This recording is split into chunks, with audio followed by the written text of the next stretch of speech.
Welcome, everyone. I'm Michelle Novello, Program Coordinator for Providence Community Library.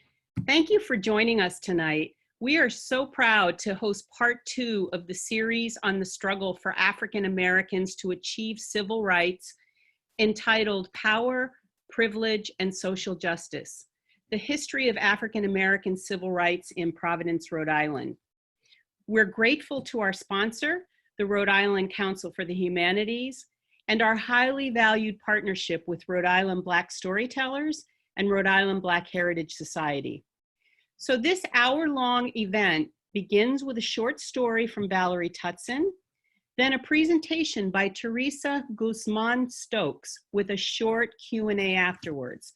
So I just want to let you know that all attendees will be muted, and we ask you to turn your video off to ensure the highest quality streaming experience.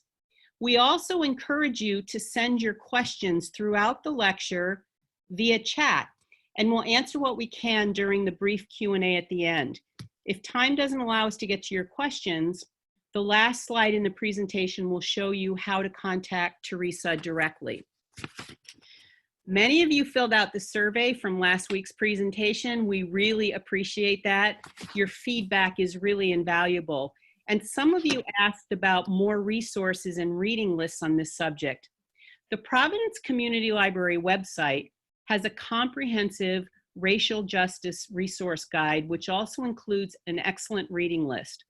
We will send you that link tomorrow in a follow-up email, which will include a link to tonight's recording and another brief survey that we really would like you to fill out for us to get that feedback. So now I introduce you to Valerie Tucson. We're going to start with a true story. Valerie is a founding member and executive director of Rhode Island Black Storytellers, who is legendary not only in Rhode Island, but around the world with her powerful storytelling and firm belief in the need for all people to tell their story and be heard. Here's Valerie. Hi, it is my pleasure to tell you a story that comes from our history for this evening. I want to tell you the story of the first African American to graduate from Providence High. And this story goes like this. Maricha Raymond Lyons was born in 1848 in New York City. She was the third of 5 children born to her parents, Albro Sr. and Mary. Now, they were free and they were business owners and prominent members of the community. They had a boarding house, so often the rooms were full and the table was filled with people at the end of the day talking. The house was also a station on the Underground Railroad. So Maricha heard many stories of people who had risked their lives running from captivity onto freedom. And she knew her parents were risking their lives as well to provide this shelter. When she was young, Maricha was too sickly to go to school as her brothers and sisters did, but she did have a tutor come and teach her. And very early on, she developed a love of learning. In fact, she loved to study for study's sake.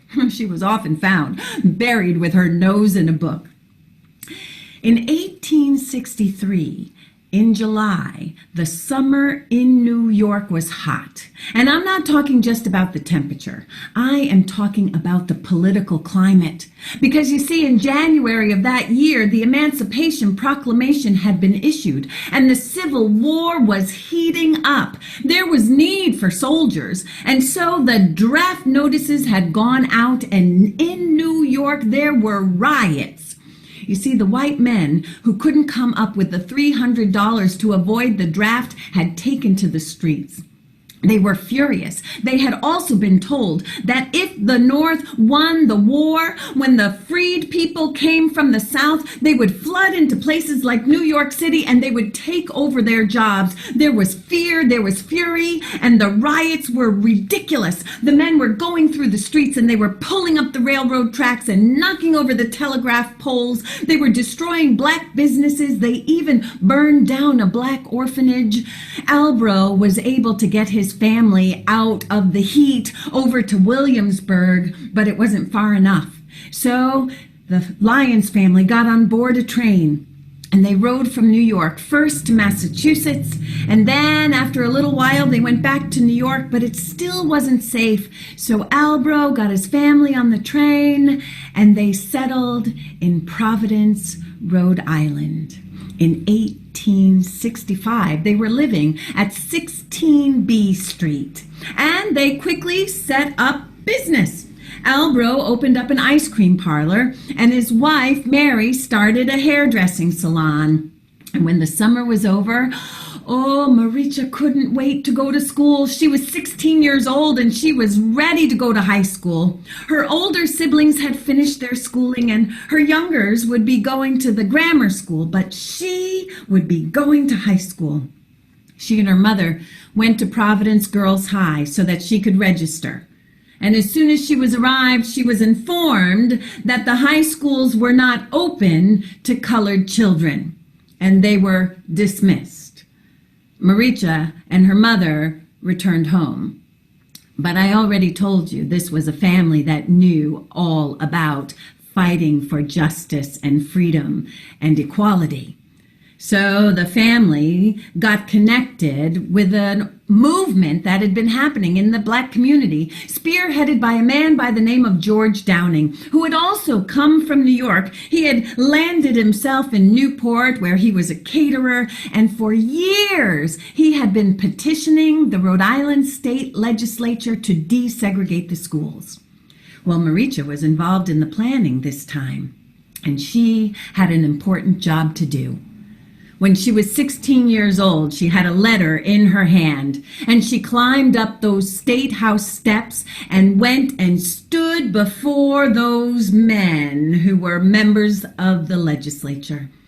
She delivered her message to the assembly, saying that she encouraged them to support the desegregation of schools, arguing that education was a doorway that opened all opportunities.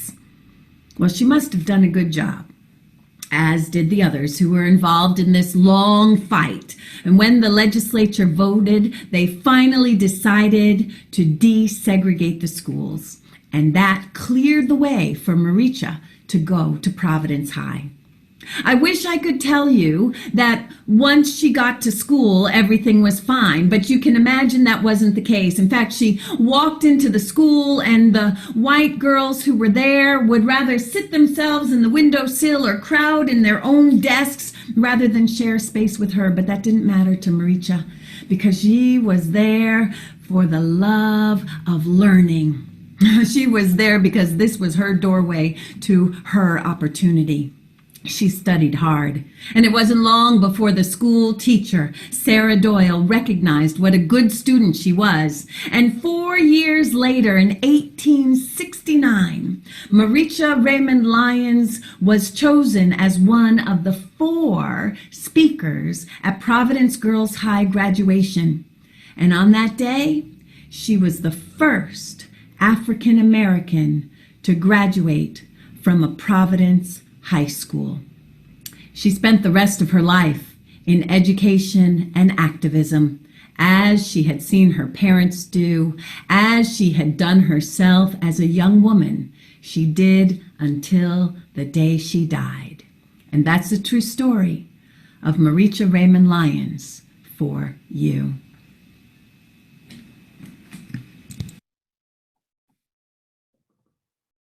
Thank you, Valerie. I now have the privilege of introducing our presenter, Teresa Guzman Stokes, known by many as Sunny. She's Executive Director of the Rhode Island Black Heritage Society and President of the 1696 Heritage Group. Teresa is a published writer and has supervised dozens of historic preservation, genealogical, and cultural resource investigations throughout New England and Virginia, with an expertise in African American, Latin American, and Jewish history and genealogy. She has received numerous awards, including the Women Webmasters Award for Excellence and the Ancestry Connections Genealogy Award. Teresa and her husband, Keith Stokes, have received the Rhode Island Council for Humanities Prize for Creative Achievement in the Humanities. Teresa, Sunny, we're honored to host you tonight. Thank you. It's all yours. Thank you, Michelle. Welcome, everyone.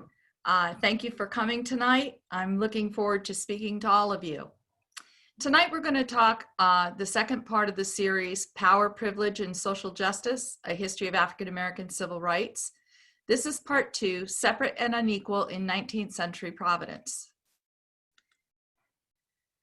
I'd like to, I would be remiss if I didn't recognize the very vast resources that we have here in Rhode Island when it comes to studying Black history. In addition to the Rhode Island Black Heritage Society, the Rhode Island Historical Society, Newport Historical Society, the Rhode Island State Archives, the City of Providence Archives, and the special collections at Adams Library, Phillips Memorial Library, and the Newport Public Library have probably about 98% of all documents and artifacts that pertain to Black history. The other 2% comes from our own family collection. So first we're going to talk about the 18th century, the early arrivals, the early African arrivals that came to Rhode Island. Between 1705 and 1807, Rhode Island merchants were responsible for 934 of the currently documented slave voyages to West Africa that carried over 100,000 enslaved Africans. These voyages went from Africa to the West Indies and most of British North America. Of those 934 slave voyages, 71 ships sailed from Providence. As you can see by the list here, the vast majority of those ships, 672 of them, sailed from Newport. There were other ships that sailed also from Warren, Tiverton, North Kingston, and Little Compton.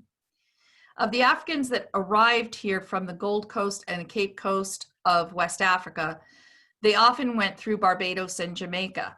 This was a known route, and this went on up until the American Revolution and when Rhode Island abolished slavery. At that point, it then became a coastal route where they would go from the West Indies and up and down the eastern seaboard. The documented Providence ships are mostly between 1736 and 1806. They participated directly in a total of 71 voyages between West Africa, the Indies, and the American coast. As I said, prior to the American Revolution, most of those ships were coming from Newport, but the ones that came from Providence were mostly led by the Brown family, including Nicholas, Obadiah, James, John, and Moses, and Essex Hopkins. After the American Revolution, the trade was led by Cyprian Sterry, who was probably the most active of all the slave merchants. Most of the Providence trade was not to the West Africa, but to West Indies and the Atlantic coast. At that time, they were using sloops, which were much smaller than the ships that were taking the trade through the Middle Passage. This was because, one, the sloops were easier for coastal travel, but two, they were faster. So it made the trip go much quicker. Prominent slave destinations on the East Coast: Savannah, Georgia, Charleston, South Carolina, and as you can see, Havana, Cuba, which is the image that is on this slide. In 1764, the Brown family had a slave venture with the ship Sally, and it was disastrous. When that ended, Moses Brown decided to become an abolitionist. He became a Quaker and crusaded against slavery. He eventually joined Reverend Samuel Hopkins of Newport, who was one of the leading abolitionists and who had been preaching abolition for a number of years prior to the American Revolution. Between the two of them, between Providence and Newport, they became the leading abolitionists of the state. In 1784, he led efforts for the Rhode Island law that would gradually end slavery. And in 1789, he helped found the Providence Society for abolishing the slave trade. I always have a hard time going from abolition to abolish. His connections were not only with other whites in his involvement in abolition. As you can see here, there was a letter from John Comino of Newport, who was a free man who was being educated by Reverend Samuel Hopkins to become a missionary to Africa. And in fact, he and another man, Bristol Yama, become the first two Africans to attend an Institute of Higher Learning. They went to the College of New Jersey, which is now Princeton, and were there from 1773 to 1775, at which point the American Revolution had heated up so much that their studies were interrupted. And so he joined a privateer. The nice thing about being on a privateer is that if you captured a British ship, they would divide the goods that were on the ship, known as booty, and he hoped that he would be able to get enough money to free his wife and his children. But he sent a letter to Moses Brown because he was so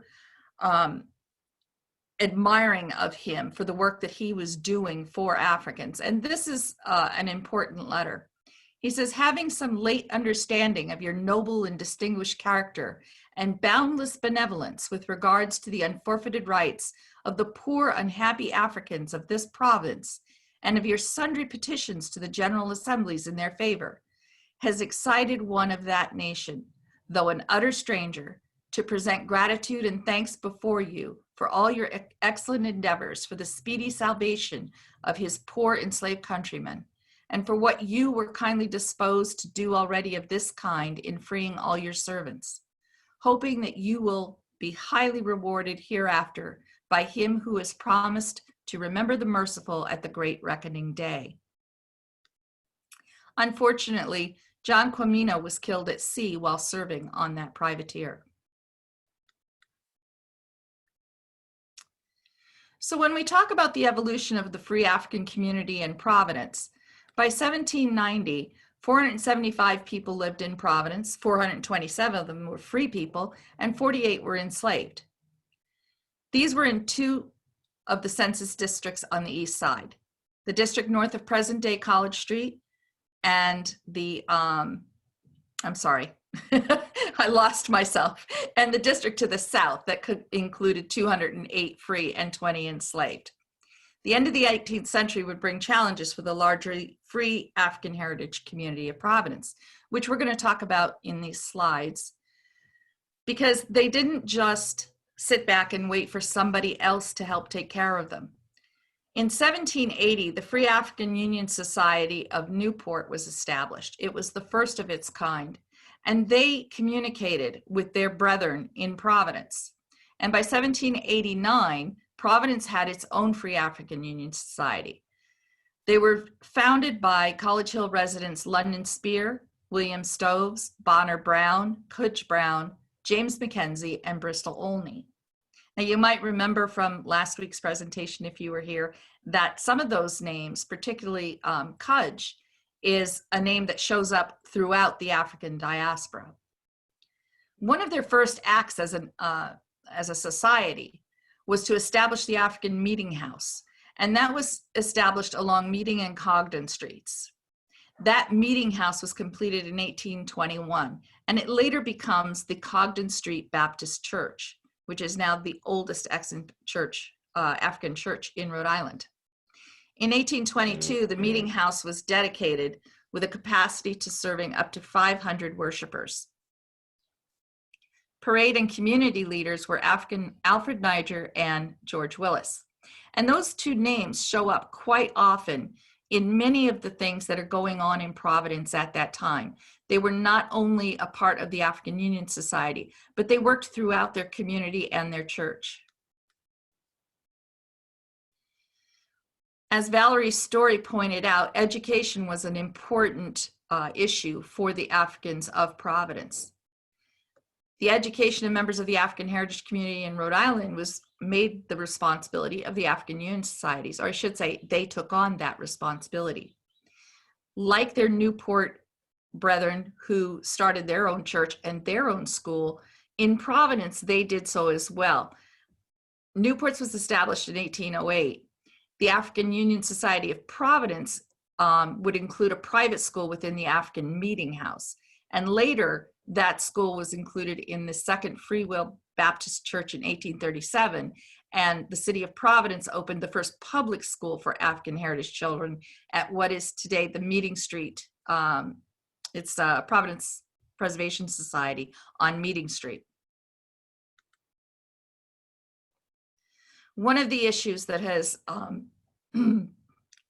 plagued, I guess you could say, the African heritage community throughout history is riots. And like in Philadelphia and many other places, Providence was not free from having this happen. And twice it would destroy the African heritage community. The first time was in 1822 in the area that was called Hardscrabble. And that riot decimated that community, and they ended up having to move further up the hill. They were originally in the cove down by where today is the Providence train station, and they had to move closer to where now the Newport Marriott is and further up the hill. And that one was called Snowtown. They weren't there that long before finally there's another riot in 1831, and that decimated Snowtown. This pushed the community even further up into the north of College Hill, and what would later become the Lippet Hill neighborhood. Riots, unrest, the lack of voting rights caused the two men that I spoke about, Alfred Niger and George Willis, to represent Rhode Island in 1831 at the first American Society of Free Persons of Color convention. This was a major convention, and it was attended by African Americans from all over, not only the Northeast, but also what would be the mid-Atlantic areas. Alfred Niger and George Willis also organized the African Lodge in Providence, named the Harmony Lodge. And that lodge would further advance the African connectivity with Boston, Philadelphia, and New York. Both men led 200 African heritage participation in putting down the Dorr Rebellion. And it was because of their work in the Dorr Rebellion that the Rhode Island Constitution in 1842 revised itself, giving African heritage men the right to vote, but not Narragansett Indians.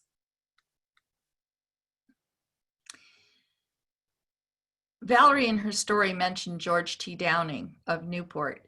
He also worked in Providence, and he was instrumental in getting them to change the laws, not only in the matter of education, but also in the matter of interracial marriage.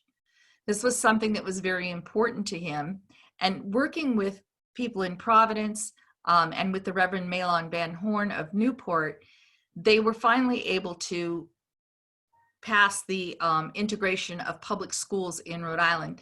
And if you looked at it, it says in there, no distinction shall be made on account of the race or color of the applicant. And that was a very important statement. They don't talk about slavery. They don't talk about anything else, simply to be accepted regardless of what their race or color was.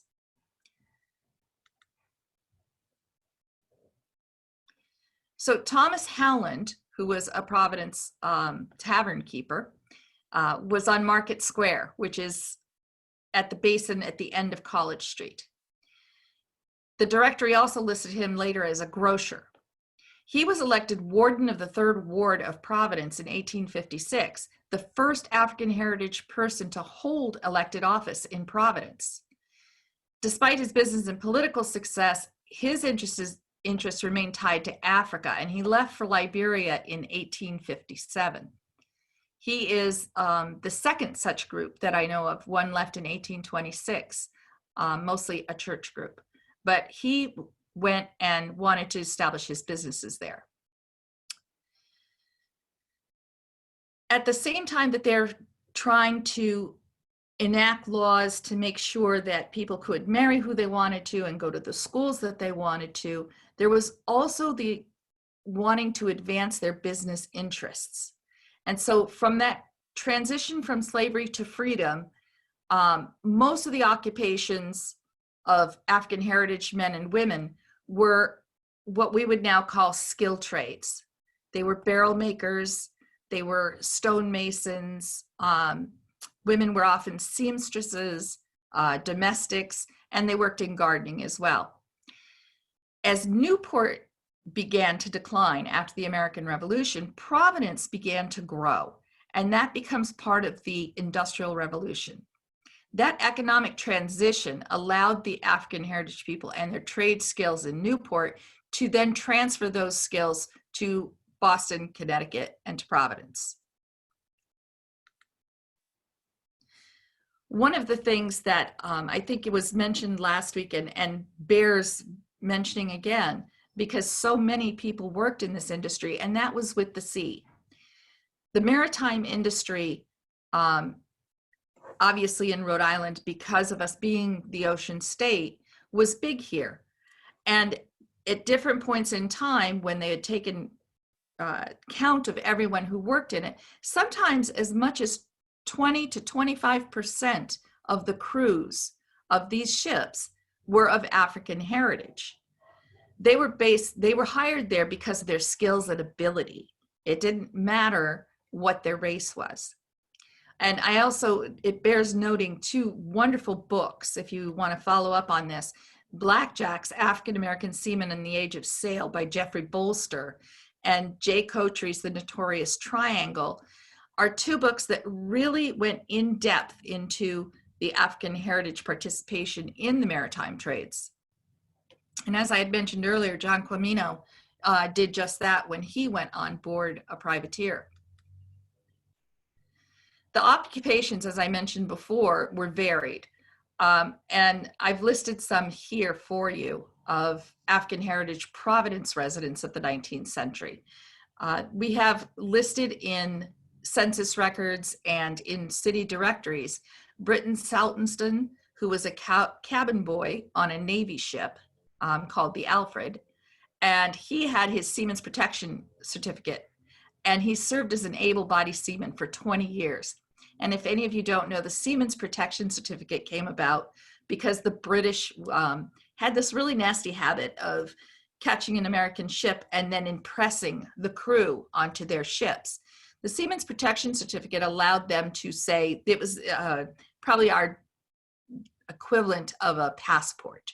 It said who they were and that they were American citizens. And the African heritage people who worked on those ships also carried those protection certificates. Cudge Brown, who was one of the founders of the African Union Society in Providence, was also a seaman. And Lucy Mackenzie, who was wife of James Mackenzie, which an African Society member, was a seamstress. Eleanor Eldridge, probably one of the best known African heritage women in our history, was a seamstress, a weaver, and a property owner. Alfred Niger, Thomas Reed, and William Smith were listed in the barbering trades. All of these were trades that African heritage people could not only make a living, but excel in and begin to acquire wealth. So some people would think that trade and enterprise was limited for African heritage men and women, but they made use of everything that they had to get ahead. So while they're working and trying to change laws, they're also celebrating. And one of the things that was celebrated from even before the the Civil War was the celebration of Emancipation Day. Now, this Emancipation Day celebration wasn't for themselves. It wasn't emancipation in the United States. It was the celebration of the British withdrawal in the West Indies and the ability to celebrate their Jamaican and Haitian brothers and sisters. After the Emancipation Proclamation here, that got added into the celebration. Today, we know those as Emancipation Day, which we celebrate in August, and the Juneteenth celebrations.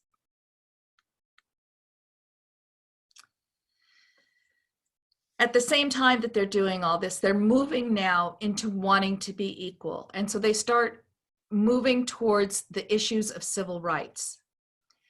There was severely set back in 1883 when the Supreme Court declared that the Civil Rights Act of 1875 was unconstitutional and declared that the 14th Amendment didn't stop states stopped states, but not citizens from discriminating. So you could go into a restaurant, and if you were of African heritage, you could be refused service. You could be refused the ability to ride on public conveyances or to stay in public hotels. Again, George T. Downing stepped up, and he, along with Mahlon Van Horn, urged the General Assembly to enact a civil rights law, and they did so in 1885. And in 1885, that law declared, no person within the jurisdiction of this state shall be debarred from the full and equal enjoyment of the accommodations, advantages, facilities, and privileges of any licensed inns, public conveyances on land or water, or from any licensed places of public amusement on account of race, color, or previous condition of servitude. Now, today we might think that that's rather lengthy to list out all those places that cannot discriminate. But imagine yourself in 1885, and a person could deny you all of those things. By then, the 19th century was ending, and in 1896, with the United States Supreme Court issuing the Plessy versus Ferguson ruling that said that they were separate but equal facilities, the problem was that opened up not only Rhode Island, but all of the North to sanction Jim Crow segregation laws. Now, here in Rhode Island, there weren't a lot of segregation laws, but there was a segregation tradition. And as you heard in the last slide, that is exactly what they were trying to fight. The fact that people could deny you any type of service or accommodation, or to even ride on a trolley car, sometimes based on race, but sometimes they used something else, and they would ask if they were a freedman or a freed woman, meaning that they came up from the South and were freed from slavery. But then they would say, well, no, then you can't, because then you're not really a full citizen. Those types of things were the very things that the African heritage people of Providence were trying to fight on a daily basis. Going to a public school wouldn't seem like it would be a problem if there was another school. This was the separate but equal idea, that you could have a school for African heritage people that was equal to the schools of the white children. The problem is that was not the case. Often monies were poured into what they termed private schools for whites, or the public schools because of the district they lived in. And so the African heritage schools would suffer because of that.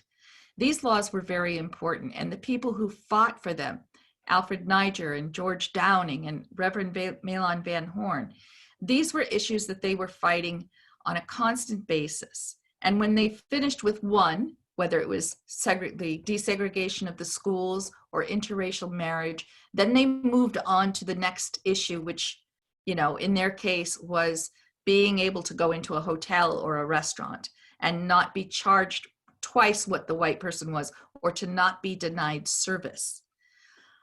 Without that basis in the 19th century, we would not have had the civil rights movement of the 20th century, because it was on the shoulders of those men and women that those in the 20th century were able to move forward and get voting rights for all, and to get civil rights laws in place that would make equality mandated by law instead of just given as if it was a gift. Now, I know I've gone through this rather quickly, and I could probably talk for about 20, 30, 40 minutes more. I would rather give you some more time, because I know people had a lot of questions last week that would have liked to have been answered online. And so I'm going to open it up now to allow you for that. Michelle, if you have the questions, would you like to move forward? Okay, can you hear me? I can. All right, first question, please say more about the Hardscrabble and Snowtown riots. The slide said something about voting rights. Yes. Okay, that was not from the voting right. The voting rights wasn't from the riots. That was from the Door Rebellion. And when the Door Rebellion came about, Alfred Niger moved forward and he led 200 African heritage men to help out with the rebellion. And in return, the legislature then opened up voting rights for African heritage men. And others as well were involved in that. And to be quite clear, I'm not really sure I remember all of them. I know that the Irish Catholics were involved and a couple of others, but it opened it up for African heritage men. Sadly, they did not allow it for the Narragansetts. And they had a ban on the indigenous people being able to vote. That made things complicated because many of the Narragansetts had intermarried with African heritage people. And so how you were listed was going to determine whether you could vote or not. If you were listed as a Narragansett, even if you had African heritage blood, you still could not vote. I hope that answers that question. As to the riots, Hardscrabble is one that I'm very passionate about right now because we're working on putting our monument back up. And what I found interesting is that every time the African heritage community started to grow and prosper, there would suddenly be a riot. And Hardscrabble was the first one. And it was only a few years later, after they had moved down towards, I should say up the hill to Snowtown, then they turned around and did it again. And there was another riot. And interestingly enough, the riots were always given reasons for having happened, such as there were two sailors that got into a fight, and the fight, just kind of spilled over and everyone got involved in it and it turned into a riot. The interesting thing about that is that the land that these places sat on was coveted for other uses. And the riots helped to move the people out of there so that that land could then be used. And that happened twice in the 19th century. I won't go into the 20th century because you're going to hear about that next week, but it's this violent form of urban renewal that went on. Great. I have a quick one that will be right up your alley with genealogy. Are there any efforts to help African Americans trace their genealogy? Certainly, if anyone can point out a family name, whether in Providence or Newport in Rhode Island, I'm always willing to help look. Because I would love to find descendants of a lot of these people. I'm fortunate to have a friend, I don't know if she would mind if I named her here though, but she comes from a long line. She actually moved back to Rhode Island not that long ago and discovered that her Rhode Island, or she knew through oral tradition, but she's been able to now document her lineage all the way back to the colonial times and has an amazing wealth of letters and documents. If anyone wants, if they're doing their genealogy, if their genealogy points towards Newport, they can go onto the Colonial Cemetery. It's colonialcemetery.com. And I actually list everyone who's in the cemetery so that people can try to find their ancestors. If it's in Providence or other parts of Rhode Island, I'm always willing to take inquiries if people want to say, do you know anything about this family? I will try to help them find them. Awesome. Here's another quick one. Where was Snowtown relative to modern Providence? Providence, Marriott, and then moving up the hill. So if you were at Providence Marriott, North Main Street, going up towards what is now University Heights, but not quite there, that was Snowtown. Okay. They then moved further up the hill, but that's a 20th century. Okay. Can you discuss the music education of Cicieretta Jones and the impact of her education and musical ability on the 19th century African American civil rights in Providence? That's a question that I would rather you send it to me because that gets very involved. You start talking about Cicieretta Jones and that's a whole lecture on its own. She is probably one of the most famous women in Rhode Island. and has an amazing life story. I know that Ray Rickman from the I'm so sorry, I'm having a senior moment at the moment. Stages of Freedom, thank you. I'm getting a little lost here, but he's got a ton of information and does a really wonderful talk about her. The Rhode Island Black Heritage Society does own one or two of her dresses and various artifacts, but certainly I would think that the expert on Ciceretta Jones is Ray Rickman. So it's not something that I'm going to go into a deep discussion about her education and everything, when really he is probably the best person to do that. Okay, thank you. Do we know which tribes or countries slaves that lived in Providence came from? Absolutely. That is something that we're very proud of. I don't know of any other state in the Union could say that they know as well as we do. Most of them came through Ghana. They were from the Ashanti groups. So let me see. No, the Akan, and they were Fanti and Twi were the tribes. And most of them that are along the Gambia River, and then some from Sierra Leone and Nigeria, but most of them came from Ghana. Okay. Sunny, can you tell us where is the Convention for Colored Women's Club and what was the club? The Convention for Colored Women's Clubs was multiple clubs spread throughout, Philadelphia, Maryland, Boston, Rhode Island. And what it was a convention of all the colored women's clubs.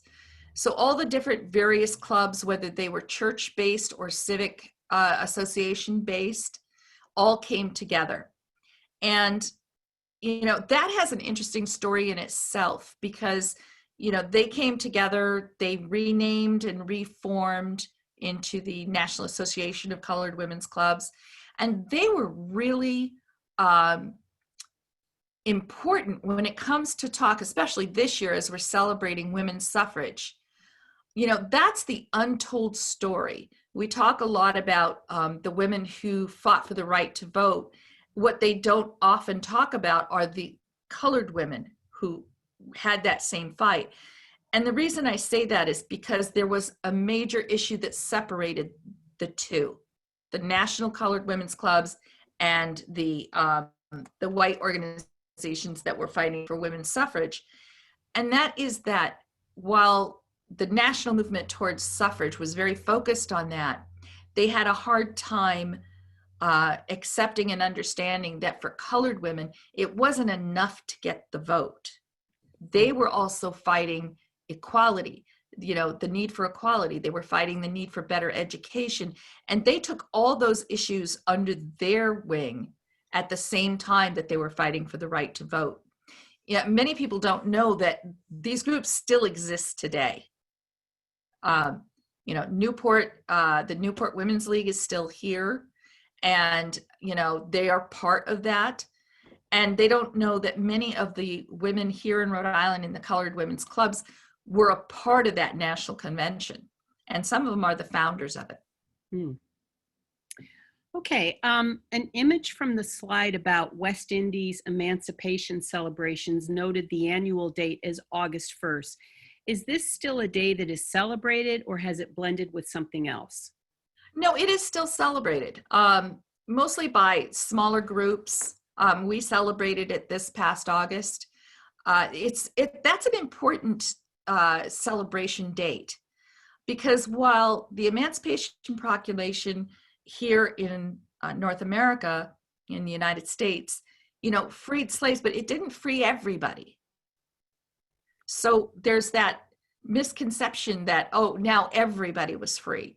And that wasn't the case. Whereas the Emancipation Day celebration celebrates the actual emancipation. So to them, it's less important the Emancipation Proclamation, more important is the end of the Civil War when everyone is finally free. But for them, I think that it's not enough, and I know I feel this way, to only celebrate those that are free here. when the African diaspora touched so many other places. It was so needed and wanted that everyone be free. And that's why August 1st is celebrated, because we celebrate the freedom of the entire African diaspora. Were there details of the tragedy that turned Moses Brown towards the abolition movement, and that is beyond the tragedy of kidnapping people and enslaving them? Well, the story of the Sally is a pretty well-known story. It was disastrous financially. It threw some of the Browns into court. They were, being sued for some of the things that had happened, mostly the deaths, I should say, that occurred of the African people. I think Moses Brown at that point probably just throws up his hands and says, this is not a good thing that we're doing. And he, I have read accounts where he and his brother John did not speak again because of that, and because neither one was going to move from their position. But certainly, as you saw by John Quimino's letter, however the Browns or the white community took Moses Brown's actions, the African community certainly appreciated everything he was doing. Great. This is just somebody mentioned that Cicerita Jones is honored at the Music Hall of Fame at the Hope Artista Village in Pawtucket, which is worth a visit. So I wanted to throw that out. Absolutely. Yeah. Okay, great. Absolutely. Yeah. And I would encourage, Michelle, I don't know if how much you get to do in all the, well, you do get to do all the programming, but I would encourage Providence Public Library to certainly consider asking Mr. Rickman to come in and talk about her. Yeah, great idea. Fascinating story. Yeah, and we've had him come in for other things, so that's a great idea. Thank you. Did wealthy African Americans live on College Hill? Were they accepted as equals within the white community? College Hill happens later. That's after Snowtown, and I know Keith is going to talk about that in the next presentation. Wealthy African Americans worked and lived where they could and where they would be accepted. Providence, I think that, as they moved up the hill, particularly into the Fox Point neighborhood and College Hill neighborhoods, there were some who certainly were wealthy, but they were within their own community. So it wasn't a matter of acceptance or not. I think that there were others that lived in other places. We're trying to create a database right now of where everybody lived. And we're also searching newspaper records to make sure that there was no, dissension amongst the neighbors, where, maybe people weren't being accepted. I think maybe many of the things that we see and that we think of in modern day that has happened in the past, that, people are barred from living in certain neighborhoods and things like that. That's a 20th century thing. In 19th century Providence, people were building wherever, and I think that the city wanted that. So I don't think there was as much focus on whether they were black or white, but natural instinct would move you to build and live where you're going to be welcome.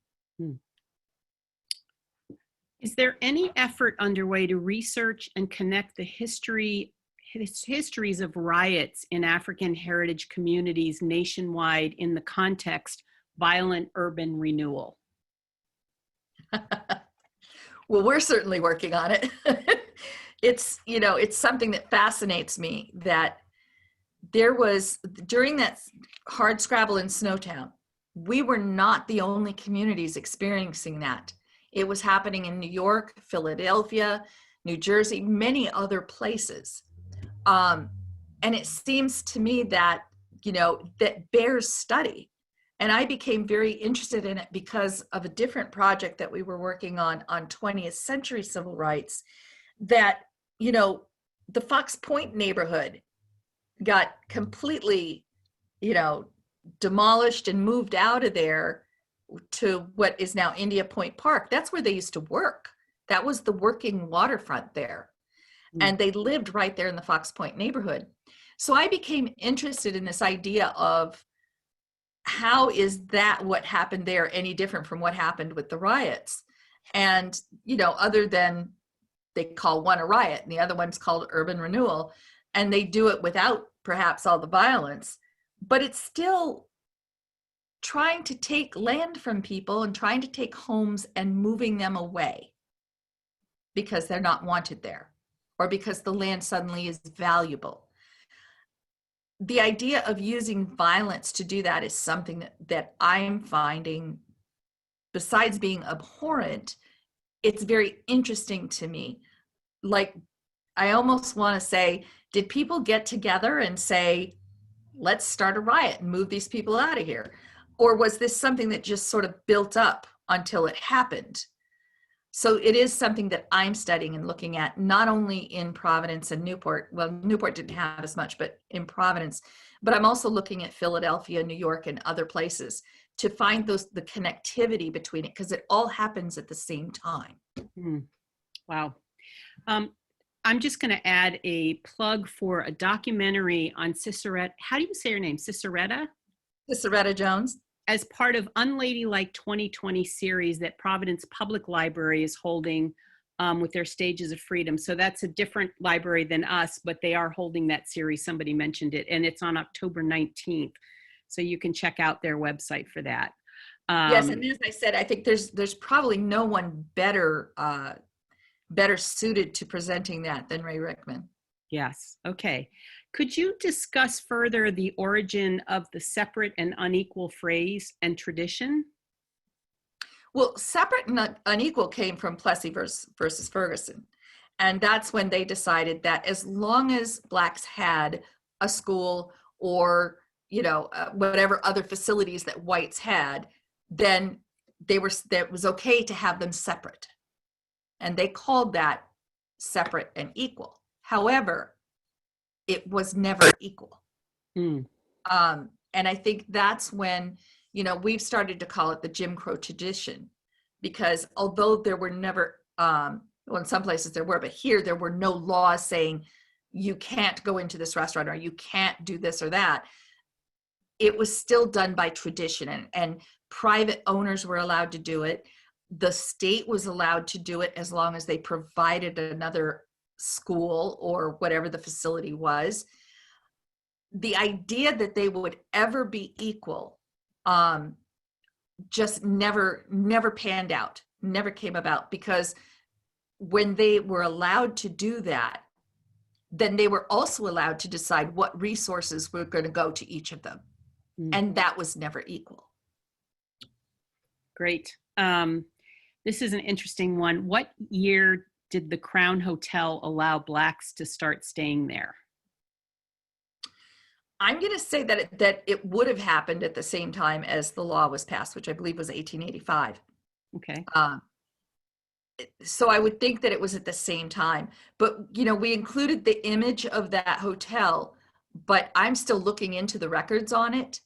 And that's one of the fun things about doing these presentations, is that I get to tell you all the research that I'm doing with these things, and then hopefully get to update you on where it all is. Right now, we're trying to find, you know, I don't think we're ever going to find the hotel register itself, but finding accounts, because one of the great resources that we have is, you know, Historic Newspapers has almost all the editions of the Afro-American and the New Age. And those, they took on they wrote articles not only from New York, but also from all over New England. And they had correspondents that lived in all the cities, including Providence. And so Providence often figured prominently in the articles when they would talk about things that were happening here. Rhode Island, you know, today we don't seem to understand that Rhode Island is not only the smallest state, it is one of the most activist states. You know, the people here, really, there are so many firsts here in Rhode Island when it comes to African heritage history, because they were so community involved.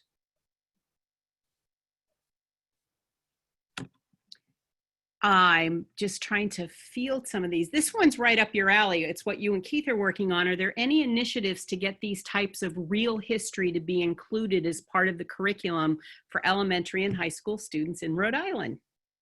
All of it. Yes. We're trying to get all of it in there. You know, ever since that it was passed, the 1696 commission, you know, it was able to get that passed through the legislature, and now we're working to have it now mandated into the schools and working on curriculum, lesson plans. Rhode Island Historical has done a lot. And if you go onto the Rhode website, you'll see all the resources that they have there. But everything that we can possibly be able to teach our children about this history, it's just imperative. There's never going to be any true equality or true feeling of entitlement for people of color until their history is told as well. I wonder, there are so many more questions, and they're really good questions. And, you know, an hour is not a lot of time. So we've only got a couple of more minutes. I'm just going to come back on. Yeah, that's why I was going through my presentation quickly. I wanted to make sure people got a chance, because it's a lot of times we talk about these things and people, their minds jump to the next issue and they want to know more. And so I wanted them to have that opportunity. And Keith and Sunny are both involved on a lot of current issues. Keith is on the mayor's, what is that committee called? Both are. We're on the ambassadors committee, but we're also working on the Truth, Reconciliation and Reparations Initiative that was put forth by Mayor Jorge Elorza, which is the first of its kind in the country. And certainly as we work through this, I expect it to become a model for the country. And so we will talk about that next week, because what Keith will be back with us next week and will bring us to the present day and time, including that committee with the mayor. And we're going to be sending you an email tomorrow. It will include an email to contact Keith or Sunny directly with more of your questions or inquiries. And in that email will also be a link to another brief survey. So this is different than the one last week. Same questions, take you 1 minute to answer. We need it for reporting to our funder, who we're really grateful to, the Rhode Island Council for the Humanities, but to get some feedback and input and your interest in further programs. There's a lot of people on this, and we want to stay present and relevant and give you more if that's something you're interested in.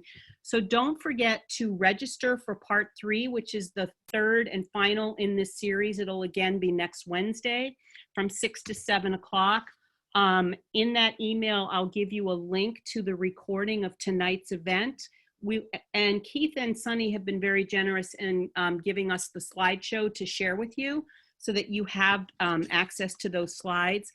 And also in that email, we will have a link to resources, both the Rhode Island Black Heritage Society, Rhode Island Black Storytellers, and our website. We've got a really lot of resources on racial justice that our staff has put together, including relevant reading lists.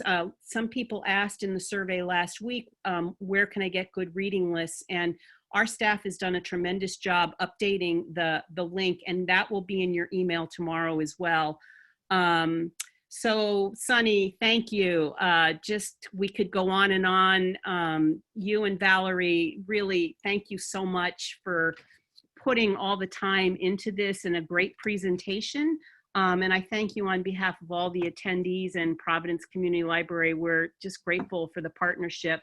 And I want to thank everyone who's here tonight for your participation, your questions, and all of it.